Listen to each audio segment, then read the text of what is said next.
Dans la vidéo d'aujourd'hui, je vais vous parler d'une chose où j'ai reçu pas mal de questions là-dessus et j'ai vu pas mal de commentaires aussi sur Facebook, de savoir si Disneyland Paris ça allait être plus cher pour les 25 ans. C'est-à-dire est-ce que les tarifs vont beaucoup augmenter pour les 25 ans. Et donc moi, ce que je pense, c'est que ça ne va pas forcément se passer comme ça, c'est-à-dire qu'il ne va pas forcément y avoir une augmentation des tarifs et je vais vous expliquer tout ça dans cette vidéo. Juste avant ça, comme d'habitude, en cliquant sur l'image qui apparaît juste ici, vous pouvez accéder à ma série de vidéos privées. Donc c'est vraiment un plan d'action en vidéo, donc il y a plusieurs vidéos qui vous donnent un plan d'action pour économiser de l'argent sur votre réservation, économiser de l'argent quand vous serez dans le resort et gagner du temps sur les attractions. Donc vous pouvez cliquer sur l'image ici, sur le i si vous êtes sur mobile ou alors dans le lien sur la description. Alors est-ce que ça va être plus cher pour les 25 ans? Parce que j'avais déjà fait un article et une vidéo sur faut-il y aller en 2016, faut-il y aller en 2017? Parce qu'en 2017 il va y avoir les 25 ans et donc potentiellement les tarifs pourront augmenter. Et il y a des gens qui m'ont dit oui mais non, on m'a confirmé que les tarifs n'augmenteraient pas, etc. En fait ce qu'il faut bien comprendre c'est que les tarifs en soi à Disneyland Paris, que ce soit les billets, les restaurants, etc. donc tous les tarifs globalement ne vont pas augmenter d'un coup, c'est-à-dire qu'on va pas se retrouver avec un billet qui va prendre 10 € d'un coup ou un restaurant qui va prendre 20 € d'un coup ou alors des nuits d'hôtel qui vont prendre 30%, non ça va pas fonctionner comme ça. C'est-à-dire que, encore une fois c'est mon avis, c'est mon avis, ça n'engage que moi et je suis pas devin, mais les tarifs à Disneyland Paris augmentent progressivement, c'est-à-dire que ça augmente tout le temps, plusieurs fois, peut-être pas plusieurs fois par an sur les mêmes choses, mais chaque chose augmente petit à petit, et c'est pas que à Disneyland Paris, c'est pareil partout.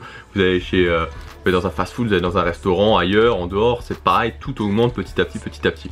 Donc, il va pas y avoir une augmentation des tarifs énorme pour les 25 ans, si c'est ça la question, si c'est ça vraiment votre, ce que vous dites, non, ça va pas, je ne pense pas que ça va se passer comme ça. En revanche, ce que je crois, et c'est pour moi là où ça va être clairement moins avantageux pour y aller moins cher pour les 25 ans que en 2016, c'est qu'il va y avoir moins de promotions.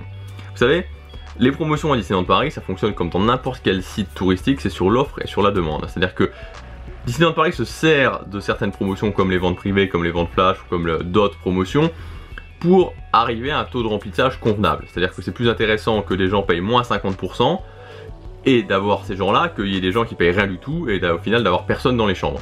Donc c'est simplement que plus la demande est élevée, forcément moins il y aura de promotions, intéressantes et moins il y aura de promotions moins chères.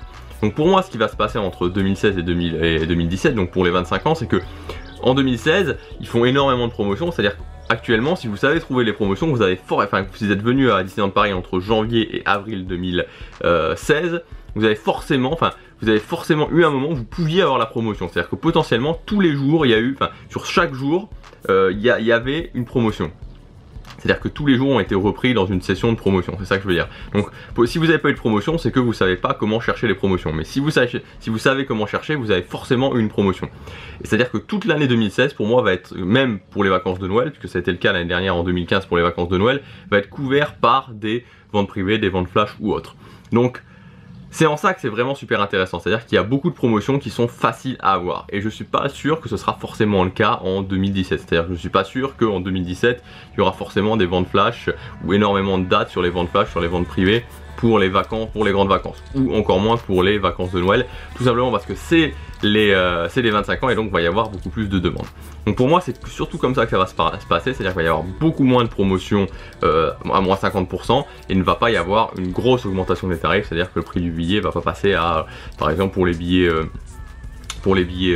mini, je crois que c'est ça, pour les billets mini ils vont pas passer à, je sais pas moi, à 80 €. Non, ça va pas se passer comme ça, ou les passeports annuels vont pas passer de 220 à 250 €. Non, il va y avoir une petite augmentation comme tous les ans, mais c'est surtout le fait qu'il y aura moins de promotions intéressantes.